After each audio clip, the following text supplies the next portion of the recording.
नमस्कार बाल दोस्तों, कैसे हो?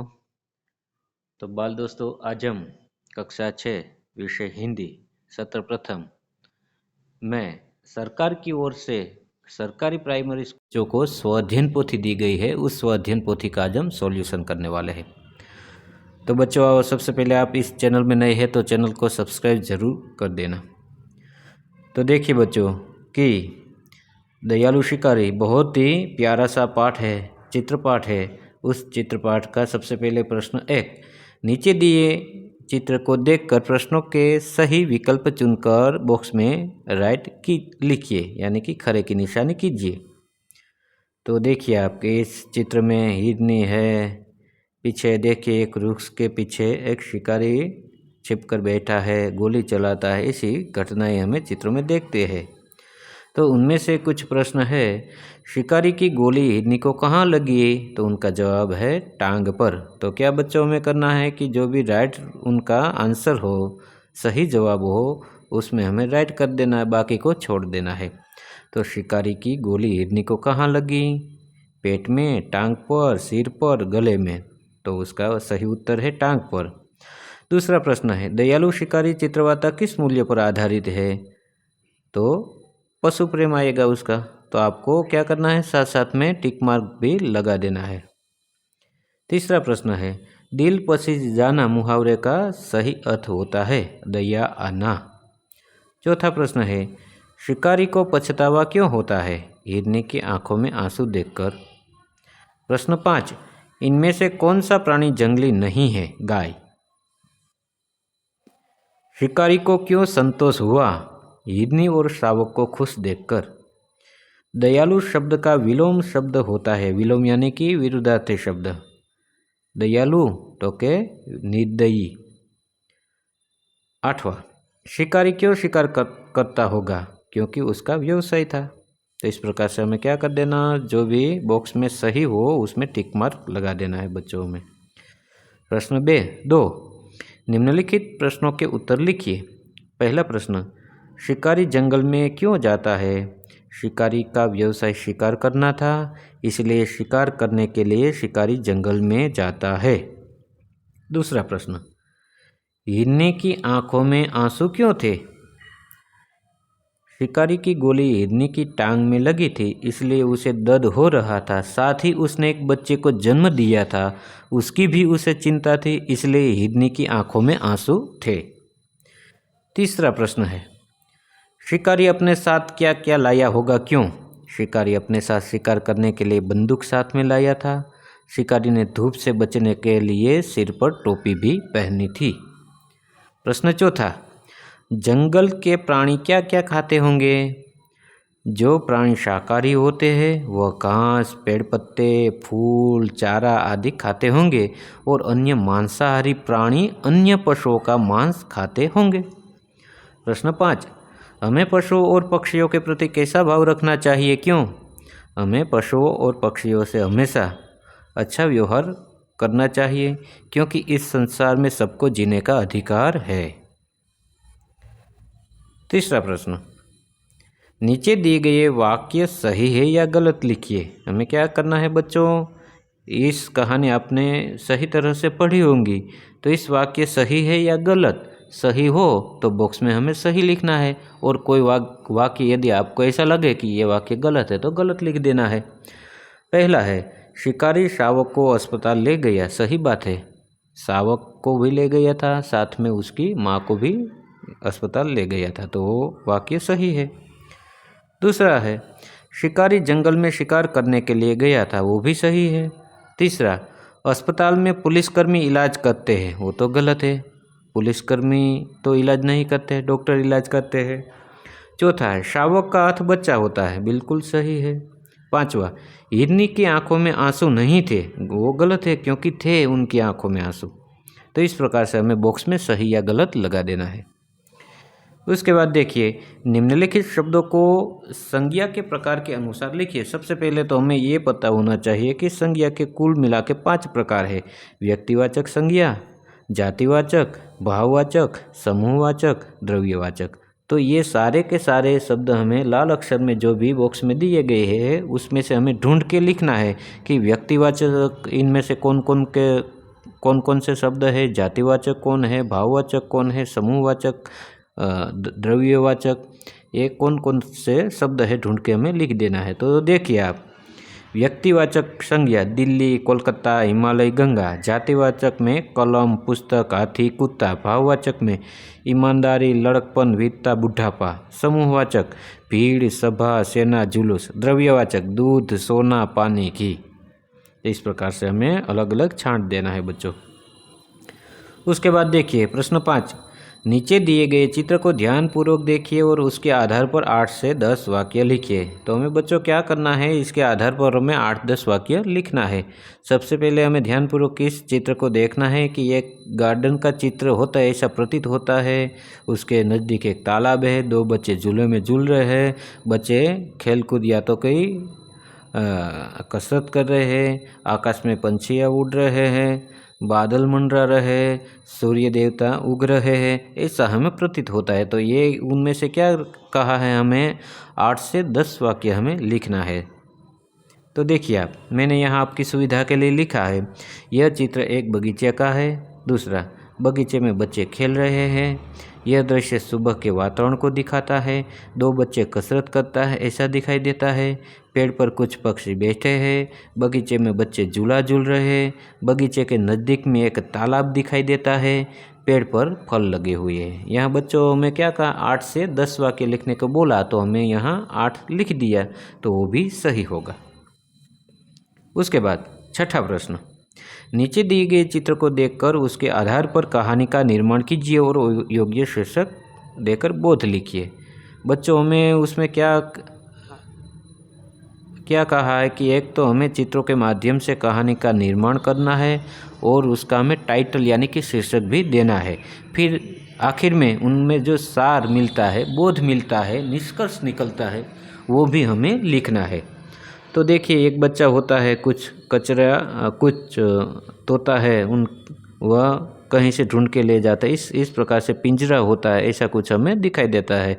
आखिर में वो बच्चा है, वह अन्य पक्षियों की तरह उसे भी उड़ा देता है, ऐसा कुछ है इसमें। तो सबसे पहले बच्चों में क्या करना है कि शीर्षक देना है। तो ये शीर्षक में लिखा है कि दयालु लड़का। एक बार सुरेश नाम का एक लड़का सैर पर जा रहा था। उसे रास्ते में एक चिड़िया देखी। चिड़िया को चोट लगी थी। सुरेश उस चिड़िया को अपने घर ले गया। थोड़े दिन तक सुरेश ने उस घायल चिड़िया का इलाज किया। थोड़े दिन उसने दवाई लगाई, अच्छा खाना दिया। एक दिन सुरेश ने बहुत सी चिड़िया को उड़ते हुए देखा और उसे भी उड़ा दिया, क्योंकि इस संसार में सबको जीने का अधिकार है। सभी को आज़ादी बहुत ही अच्छी लगती है, किसी को गुलामी पसंद नहीं है, तो उसे भी जीने का अधिकार है, तो उसे छोड़ दिया।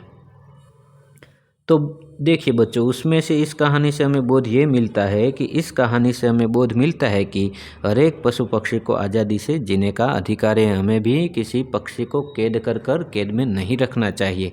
गुलामी किसी को अच्छी नहीं लगती।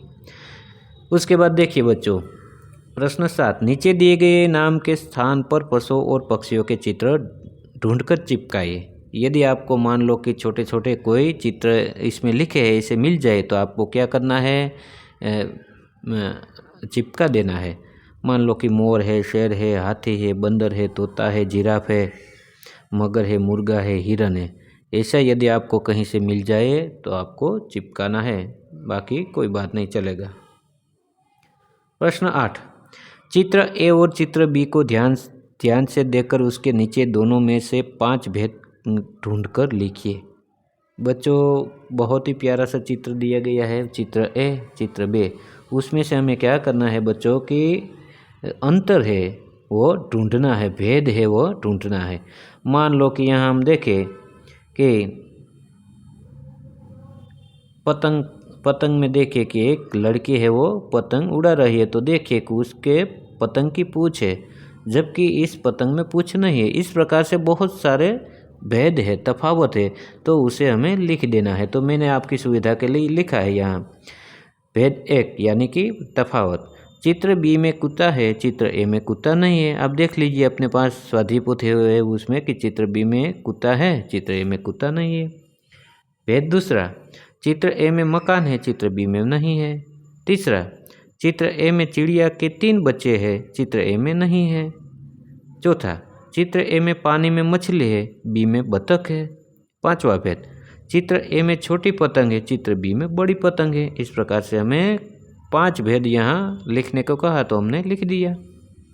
उसके बाद 9वां प्रश्न, नीचे दिए गए एक चित्र को देखकर उसका वर्णन करके कहानी को पूर्ण कीजिए और उसे योग्य शीर्षक दीजिए। उसमें भी क्या करना है बच्चों, हमें जो चित्रपाठ में इस कहानी दी गई है, 2 हंस और एक कछुआ, उनकी कहानी लिख देना है और उसके बाद हमें उसका सार भी लिखना है और उसका शीर्षक भी देना है हमें। तो देखिए शीर्षक मैंने दिया कि बातूनी कछुआ, गुजराती में कहते हैं वातुड़ियो काचबो। तो मैंने आपकी सुविधा के लिए चित्रों के माध्यम से लिखा है, चित्रों को देखकर। किसी तालाब में एक कछुआ रहता था। तालाब के किनारे रहने वाले हंसों से उसकी गहरी दोस्ती थी। तालाब के किनारे तीनों हर रोज खूब बातें करते थे। एक साल वहाँ जरा भी बारिश नहीं हुई। दूसरे में लिखा है, धीरे धीरे वह तालाब भी सूख गया। अब हंसों को कछुए की चिंता होने लगी। हंसों ने पानी से भरा एक बड़ा तालाब ढूंढा और कछुए को वहाँ ले जाने की युक्ति सोचने लगे।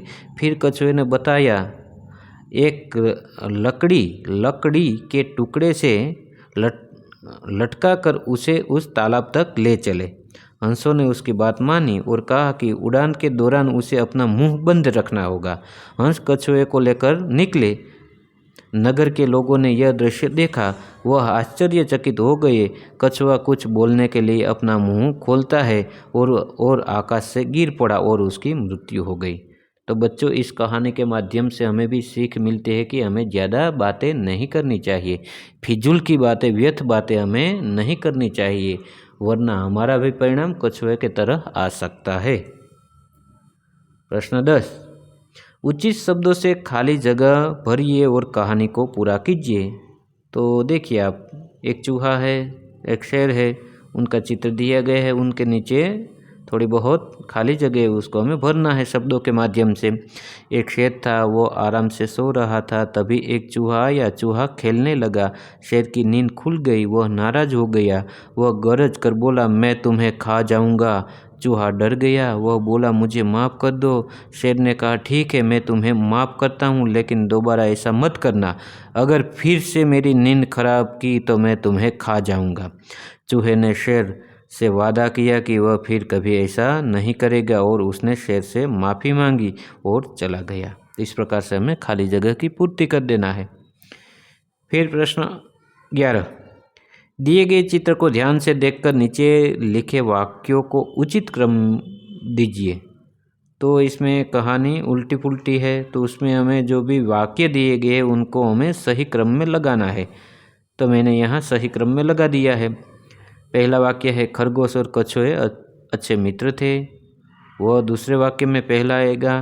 पहला है वो तीसरा वाक्य है, तीसरा है वो चौथा है और चौथा है वो दूसरा। इस प्रकार से हमें कहानी में जो प्रथम घटना घटित होती है उनके हमें क्रम लगा देना है। प्रश्न 12, निम्नलिखित कहानी को पढ़िए और रिक्त स्थान की पूर्ति कीजिए। किसी एक जंगल में एक कौवा रहता था। एक दिन उसे बड़ी जोर से प्यास लगी। वह पानी की तलाश में बहुत दूर तक उड़ता रहा, परंतु कहीं भी उसे पानी नहीं मिला। जब वह बहुत थक गया तो उसे आखिर में एक घड़ा दिखाई दिया जिसमें थोड़ा सा पानी था। उसने घड़े में अपनी गर्दन डाली, लेकिन पानी की सतह तक उसकी चोंच नहीं पहुंच पाई। तभी उसे एक उपाय सूझा। वह पास खड़े कंकड़ उठाकर घड़े में डालने लगा। पानी धीरे धीरे ऊपर आने लगा। जब पानी ऊपर तक आ गया तो उसने अपनी प्यास बुझाई और उड़ गया। इस प्रकार से हमें क्या करना है बच्चों की खाली जगह की पूर्ति कर देनी है। फिर प्रश्न 13, नीचे दिए गए चित्रों को देखकर अपने मित्र को कहानी सुनाइए। बहुत बार हमने बचपन में ये कहानी सुनी है कि एक तालाब होता है, उसमें एक मगरमच्छ रहता है और किनारे पर एक जामुन का वृक्ष होता है, उसमें एक बंदर भी रहता है। धीरे धीरे उनकी दोस्ती हो जाती है। एक दिन वह अपनी रानी के लिए जामुन ले जाता है, तो मगर की पत्नी होती है मगरी, वह जिद करती है कि मुझे उसका कलेजा खाना। इस प्रकार से दोस्तों हमने सुनी होगी। तो इस प्रकार से हमें क्या करना है, अपने दोस्तों को ये कहानी सुना देना है चित्रों के माध्यम से। तो बच्चों ये था आज का वीडियो। आपको ये वीडियो कैसा लगा? यदि आपको इस वीडियो अच्छा लगा हो तो इस वीडियो को एक लाइक कर देना, एक कमेंट कर देना और अपने बाल दोस्तों को भी ये वीडियो ज़रूर भेजना। और हाँ दोस्तों, अभी तक आपने मेरी इस यूट्यूब चैनल को सब्सक्राइब नहीं किया है तो प्लीज़ सब्सक्राइब ज़रूर करना, क्योंकि सब्सक्राइब करने में कुछ भी खर्च नहीं लगता। तो इस प्रकार से मैं आपके लिए वीडियो बनाते रहूँगा। इस चैनल में आपको गुजराती, हिंदी, संस्कृत के जो कोई पाठ है, स्वाध्याय है, अभ्यास है, स्वाध्याय पोथी है, उन सभी को मैं इस वीडियो बनाने वाला हूँ। तो कृपया करके ज़रूर मुझे सब्सक्राइब कर देना। थैंक यू दोस्तों, बाय बाय, मिलते हैं अगले वीडियो में। नमस्कार।